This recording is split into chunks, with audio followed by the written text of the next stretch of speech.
And welcome to Local Edition on Time Warner Cable. I'm Steve Swatt with the Sacramento Report. In the next few minutes, we're going to talk about honoring emergency medical services personnel in the state of California. My guest this segment is Freddie Rodriguez, a member of the State Assembly from Chino. Thanks for being with us. Thank you. I appreciate it. And we should also say you are the chair of the Select Committee on Emergency Medical Services. Yes, I am. Thank you again for being with us.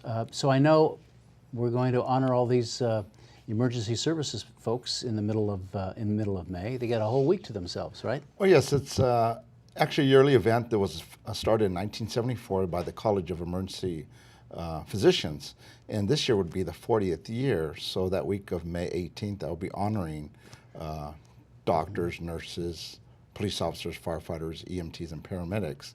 Obviously, I've been doing that for 30 years, and I'm still doing that part-time.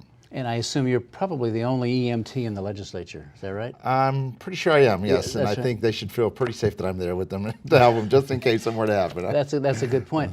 Along those lines, I know that you are trying to sign up fellow legislators to learn CPR and I guess some other emergency Yes, techniques. CPR is something when I came to the Capitol, I was pretty amazed to find out that there really isn't any CPR classes available. So that's something I'm looking at change too, to have a more periodically training in CPR for our staff at the Capitol, because you see the Capitol is a place where you get thousands of people at certain times, and it'd be nice that we got people on every floor that's trained in the basics. And CPR protocols have changed over the years. Yes, they made it very easy now with just more compressions. It's really evolved and changed, so it makes it more easier for the layperson. As chair of the Select Committee, I suppose that one of the things that you're supposed to do is sort of look at the overall emergency services that are available with a critical eye. Correct. Right, and trying to find out where there are holes in the system, where that might need some repairing, correct? Correct, and just with my background, like I said, working in the ambulance industry, sometimes always got to look back and change things. I mean, it's always like a work in progress. Lessons learned from the past and how we can continue to making things better by improving them. I know you held a hearing recently on the LAX shooting. Yes. Where one TSA officer was killed and a few people were wounded. There were some lessons learned from that you've picked up throughout your hearing and your investigation that perhaps need some remedial legislation down the road? Yes, I'm looking at that right now. We're looking at over the reports that were done by LAX and the jurisdictions involved with that. So lessons learned from the speak and what we learned from there and how we can move forward with that. Do you think there might be some legislation down the road?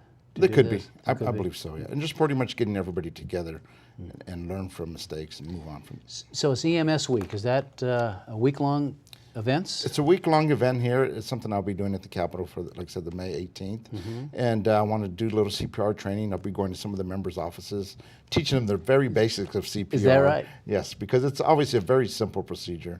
And I think it's one that's very valuable tool that people can learn and train them and educate them on the importance of knowing CPR. Right, and you have some legislators who've signed up? Yes, I probably have over 24 legislators that are very interested in learning CPR. And I think it's going to be crucial that I'm there with them and they say, hey, if I can do it, you can do it. And if they make a mistake, you can show them how to do it. Correct, and just learn from what I've done in the past. And it should be a very good event.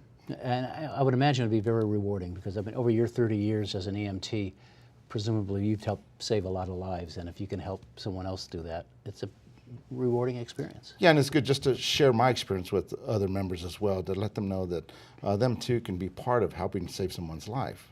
All right. Well, Freddie Rodriguez of Chino, thank you very much for coming by and talking about EMS Week, which is coming up, and all your activities. We appreciate it. And I encourage anybody else to come over and learn, and we'll be right across the street. And also extend an invitation to yourself if you'd be interested in joining and learning CPR. And like I tell folks, you too can be a lifesaver. All right. Thank you very much. And Thanks to our viewers also for watching Local Edition on Time Warner Cable. We'll see you next time.